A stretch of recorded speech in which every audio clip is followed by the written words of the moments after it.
Hello friends, मेरे channel में आपका स्वागत है। मैं एक शिव चर्चा का भजन सुना रही हूँ। हमरा बगिया में तोता बोले नमः शिवाय। हमरा बगिया में तोता बोले नमः शिवाय। तोता के बोली सुन के सासू हमरो जाग गईली। तोता के बोली सुन के ससुर हमरो जाग गईले। सेहो सासू बोले लगली, सेहो ससुर बोले लगले नमः शिवाय। हमरा बगिया में तोता बोले नमः शिवाय। हमरा बगिया में तोता बोले नमः शिवाय।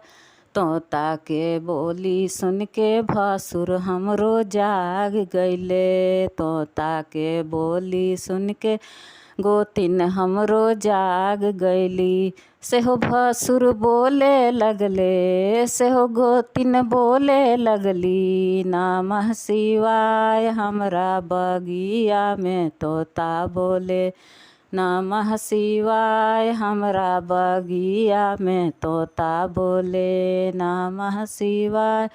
तोता के बोली सुन के देवर हमरो जाग गईले। तोता के बोली सुन के ननद हमरो जाग गईली। सेहो देवर बोले लगले, सेहो ननद बोले लगली नमः शिवाय। हमरा बगिया में तोता बोले नमः शिवाय। हमरा बगिया में तोता बोले नमः शिवाय। तोता के बोली सुन के स्वामी हमरो जाग गईले। तोता के बोली सुन के स्वामी हमरो जाग गईले। सेहो स्वामी बोले लगले, सेहो स्वामी बोले लगले नमः शिवाय। हमरा बगिया में तोता बोले नमः शिवाय। हमरा बगिया में तोता बोले नमः शिवाय।